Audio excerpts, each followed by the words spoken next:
Salut à tous, je suis avec Thomas de Create Value.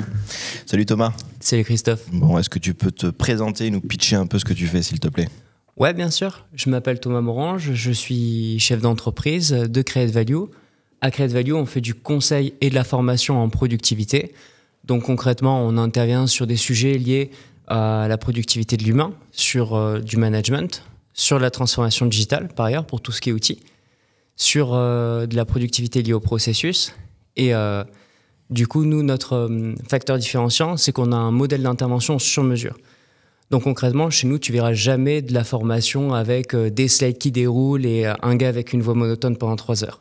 Ok. C'est systématiquement sur le terrain où on accompagne à l'opérationnel tous nos clients. Ok, tu as monté cette boîte il y a combien de temps? Il y a 2 ans maintenant. Ok, vous êtes combien? Aujourd'hui, on est 3 dans l'entreprise et je travaille avec une 50aine de personnes qui sont des partenaires externes et indépendants à travers toute la France. Ok, cool. Lauréat 2023 au réseau Entreprendre. Oui. Qu'est-ce que tu es venu chercher? Je suis venu chercher un réseau, un accompagnement, puisque quand on est chef d'entreprise, c'est toujours le point épineux. Tu montes ton entreprise et au final, tu n'es jamais formé réellement pour ça. Donc tu démarres, tu te lances. Et le fait d'avoir un réseau autour de toi qui peut t'accompagner sur plusieurs volets, c'est un véritable moteur, accélérateur, mais c'est aussi du relationnel et de l'humain. Qui sont tes mentors? C'est Julien Bosch. Ok. Et également, j'ai commencé avec Laurent Alventosa. Ok. Et qu'est-ce qu'ils t'ont apporté concrètement? Tu as un exemple de questions perturbantes ou de regards différents sur ton activité? Avec Laurent, on a plus travaillé sur le business model avant de faire la soutenance finale.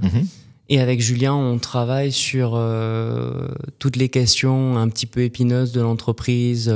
Ça, c'est Julien, ça. Voilà, les sujets foireux autour d'un repas et on en discute et on démêle, il me donne son point de vue et on échange autour de ça. Cool, super. Productivité. On va remplacer les humains par des machines, intelligence artificielle, etc. Comment tu vis ça, toi?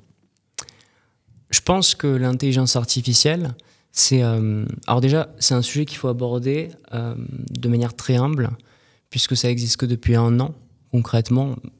Les experts en IA, Python me diront que ça existe depuis plus de 10 ans, mais auprès du grand public, ça existe depuis 1 an aujourd'hui.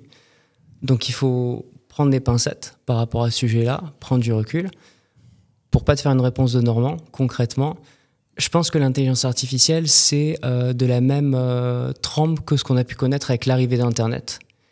C'est-à-dire qu'on a beaucoup de sentiments de peur, de crainte vis-à-vis de cette technologie qui arrive, mais que ça va être un accélérateur pour les entreprises et pour les pays les plus développés, puisque ça nous permettre de nous dégager de toutes les tâches qui sont inutiles et de faire un pas un peu plus pour l'humain sur des tâches à plus forte valeur ajoutée. Donc c'est un outil, ça n'est qu'un outil et ça ne remplacera pas l'humain. Moi, je te rejoins sur le côté soutenir et rallumer une conversation intéressante sur est-ce que c'est à toi, est-ce que ça apporte de la valeur, create value, ouais. Ou est-ce que finalement on peut pas le donner à quelqu'un d'autre ou à une machine pour t'aider. Si j'ai pas très bien compris ta question en fait. Sur quoi? Sur l'intelligence artificielle?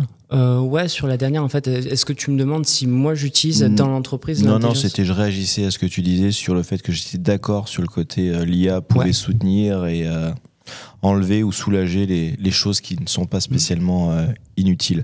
Mais tu vois, on a utilisé l'intelligence artificielle pour générer des questions. Ouais. Et ça aussi, c'était intéressant. C'est-à-dire que donne-moi des questions dérangeantes et j'ai trouvé que il y en a quelques-unes qui sont plutôt pas mal. Je t'invite à piocher. On va voir comment t'as fait ta requête un petit peu. Exactement. À la ouf. Alors, quelle partie, effectivement, elle est dérangeante cette question? Vas-y, dis-la à l'oral, qu'on t'entende. Quelle partie de votre modèle d'affaires pensez-vous est la plus vulnérable et pourquoi? Alors, il y a eu un petit problème mais on est bon, on est clair sur la question. Quelle partie de mon modèle d'affaires est la plus vulnérable et pourquoi? Moi, quand j'y réfléchis à mon business, elle me fait réfléchir cette question. Elle fait réfléchir. Elle fait réfléchir en plus parce que il n'y a pas d'élément dans une entreprise qui a 2 ans d'existence, et je pense même 10 ans d'existence, qui, à un moment donné, soit pas améliorable. Okay. Donc, mais là, je suis en train de te faire encore une réponse de Normand, c'est pas bien. Alors, je sais pas si t'es Normand, hein, vraiment. Je suis vraiment pas Normand, je suis né à Toulouse en plus. Et donc, on a strictement rien contre les Normands. On veut pas se mettre à dos les Normands, quoi. Donc, on fera même pas de sinon, blague par rapport aux Bretons. on peut apporter la réponse dans une autre vidéo si tu as besoin de réflexion. Non, ce que j'entends, c'est que ton modèle d'affaires, tu es en train de le construire. C'est ça ? Non, aujourd'hui, il est construit. On a un modèle qui est éprouvé, qui évolue encore. D'accord. Avec différentes parties. Donc, on accompagne en formation initiale, sur du e-learning, sur de la production de contenu pour des entreprises et des acteurs de la formation au niveau national. Et on fait de la formation sur mesure en entreprise. Voilà, ça c'est notre fer de lance, puisque c'est là où on crée vraiment de la valeur. Aujourd'hui, la formation, tu es sur un modèle qui est hyper compétitif, cool, avec beaucoup d'impact de l'État. D'accord. Et donc, j'ai envie de te dire, la partie la plus vulnérable aujourd'hui dans le domaine de la formation, du conseil de la formation, ça va être justement cet impact de l'État. Super, ok, cool. Ça me va, ouais, très. Ouais, bah, ça me va. Je sais pas si c'est une bonne ou une mauvaise réponse, c'est que je suis assez d'accord avec toi et ça serait un sujet à surveiller régulièrement pour pas avoir un gros impact sur ton business. Merci beaucoup. Est-ce que tu peux dire où est-ce qu'on peut te retrouver ? Alors, on peut me retrouver sur internet, createvalue.fr. On peut nous retrouver sur Montpellier et ensuite on intervient partout en France. Merci infiniment. Je vous dis à bientôt. Merci beaucoup, Christophe. Bye bye. Salut.